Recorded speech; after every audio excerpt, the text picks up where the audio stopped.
Thank you. Familiar feelings are your foe. 3 F's to make this memorable for you. Familiar feelings are your foe. What does that mean?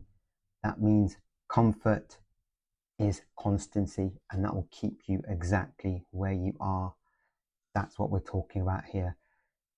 If you are here to transform, excel, serve more, give more, be more, heal more, empower more people, have more fun, make more money, and enable more people to do that, you are in the right place.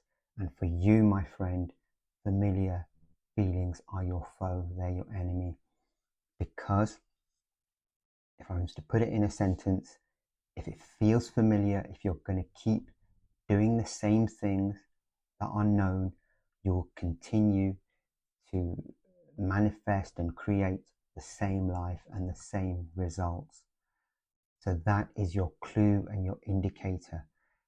It is not going to change only when what you're doing feels unfamiliar, when you are using your other hand to write, like the great Bob Proctor, who changed so many lives, and I'm so grateful to him for never met the man. I never had the pleasure or honor, but through his memorialized, captured content, how he served me, how he has taught me this, taught me so much.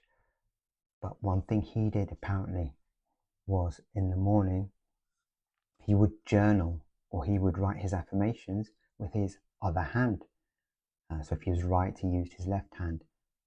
3 or 4 in the morning, he'd get up and do this journaling consciously. Genius. First and foremost, how many people think of doing that? And from those people, which is probably 1 in a million, how many think of doing it so early? Oh, and look at his results. Look at the man who went from, he did describe himself as a drifter, to a phenomenally successful, super serving and achieving individual who continues to shape lives after his soul has moved on. Thank you, Bob. But back to you. What are you going to do that feels unfamiliar? I want you to take a different way home. Brush your teeth with your other hand. Do things in a different order. If you've always, I don't know, your bathroom routine or your bedtime routine, anything, something in your work sequencing, if you've always done it the same way, that is deeply ingrained. That is going to get you the same results. That will keep you the same person. That is you telling yourself, I am good, I am staying the same, and it deepens that groove. You're in autopilot and you become affirmed and more resolved in that familiarity, in that autopilot mode, which will get you more of the same. The familiar feelings are your foe. Remember that. It should feel a little bit different. Growth goes with uncertainty. Uncertainty goes with growth is a better way of wording it. So, cliche time, but it's a powerful one. Get comfortable with feeling uncomfortable. This is one where I will refer to something from my coach, Dave Meltzer, he's taught, and it's changed my life. And it involves 3 circles. First one here is the comfort zone. So we've talked about the comfort zone, and that's where familiar feelings are your foe lives. And the bigger one out from that is the learning zone. So the second one is the learning zone. So you want to be between the comfort zone and the edge of the learning zone. That's where your growth is. It will feel new, it will feel uncertain. You'll feel like you're taking a risk perhaps, and obviously people who are more anxiety prone, you will emotionally be more challenged by this. So that comes with your deal, talking straight with you, but with love. I've worked on my anxiety with God's grace. You can do it. That's where the growth is. And this leads us into the third zone, which is the anxiety zone. That's where you're going way too far outside of what you're familiar with, and the consequences are far more harm than good. So think about this model, this 3 concentric circles that I've been honored to learn about and I'm sharing now with you. Think about those, spend more time in that learning zone. I'll share with you something that helps me make sense of my journey, and I hope it lands with you. I feel my journey is like that of a technology stock. Now, we all know what they've done over the last few years, and those of us who hold them wish they continue to do the same. They go like that, right?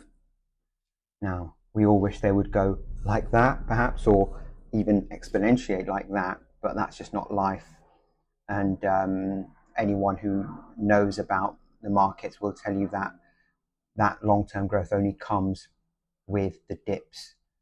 That financial insight applies to life, I believe, as well, that the growth and the surges of improvement come after the storms, I've found. So when you have the dips, they're part of the journey. Now, it's easy for me or someone else to sit and say, be resilient, go for it, be strong. But the reality is that hard days are just to be sometimes survived. Tough periods are sometimes to be got through. This too shall pass. A cousin said this to me, and I repeat it regularly and share it with people. It really serves me. So I'm sharing that with you now with love. This too shall pass. Certain things do not pass for years, or certain things stay. But other than that, get through the challenging times. That's what's making you, and that's where your growth is. So I invite you to take in that analogy and metaphor of being a tech stock. Think about yourself as having ups and downs, but your up days and your 10% growth in 3 days runs, lots and lots of those, with 5% declines with the odd crash. And actually, if you look at the history of financial markets, I've come to learn through my study, they've constantly grown and gone up. So this is not about financial advice, but the two things for me are consistent. The next thing I want to talk to you about is urges.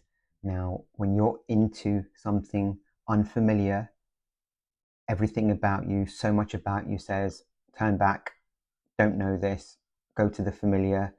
Like if you start writing with your other hand, my dominant hand is more familiar. So for me, as people who shave, imagine shaving with my left hand is maybe that's something I need to do, retrain my brain. And that is the thing that we are doing. We are retraining our brain. You are the boss. I pray that you become the master of your destiny. Of course, the divine is the real master for me. But for you to have your clear intention about what you want, and also what you don't want, but focus your energy on what you want and put your energy into that version of you, into that life, into that person that you are flourishing into. When you grew up between the ages of pre-birth, yeah, we're talking -3 months to the ages of about 7 or 8, my understanding is that that is when our foundations, our belief systems, so all of our belief systems together are called a paradigm, when they were constructed. We effectively were programmed. That happened between that period.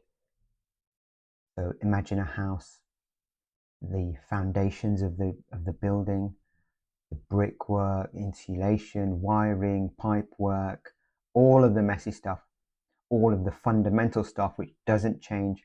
Think about your conditioning and the creation of your belief systems is happening in that period from pre-birth to 7. Now, all that's left for you to do as an adult is choose your colors, choose your furnishings, move the odd thing around or whatever. Think about your life like that. Now, you didn't choose it. You are living with the conditioning, with, we hope, people that had your best interests at heart, those that brought you up, taught you and cared for you had. And I pray that was the case for you. Again, we can't change any of our pasts. If you are here and I've done this, I worked on myself for 20 years, probably more.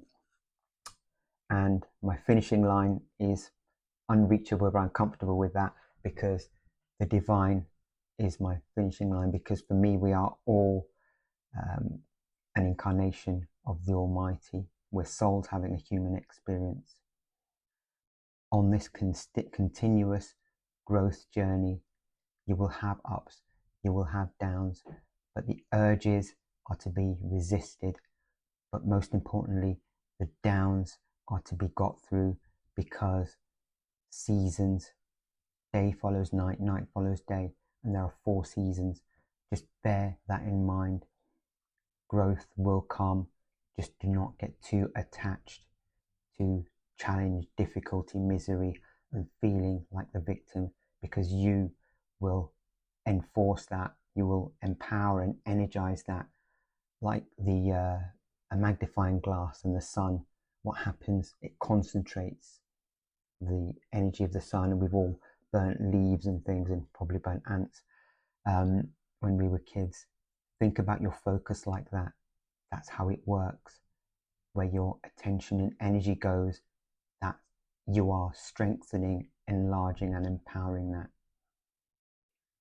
And one of the final things I want to talk to you about is comfort. Now, your favorite PJs, that cozy duvet, your favorite spot to sit and snuggle, it ticks a certain box. That lazy Sunday morning could turn into the afternoon. You know you can only have so much of that and do it so often. If you need a lot of that, if it needs to be a big part of your life, then I love you, good luck, and this may not be the journey that I'm on, and the people that I'm purely serving are really here to exponentiate, to crush any limitations, to serve more, be more, heal more, love more, make more, and inspire more people. You cannot do that by staying in those PJs, by having duvet day after duvet day. You cannot do that. So this again links back to and harks back to familiar feelings being your foe. So this is that kind of cozying up duvet day time. You can only do so much of that. Be aware of it, monitor it, and set your level of tolerance of how much you accept in relation to your goals and standards. So be aware of that. The final thing I want to share with you is about being kind to yourself. Growth involves discomfort, it involves, I will say, pain, but be kind to yourself. EFT or tapping is something that's absolutely been fantastic for me. I invite you to explore it.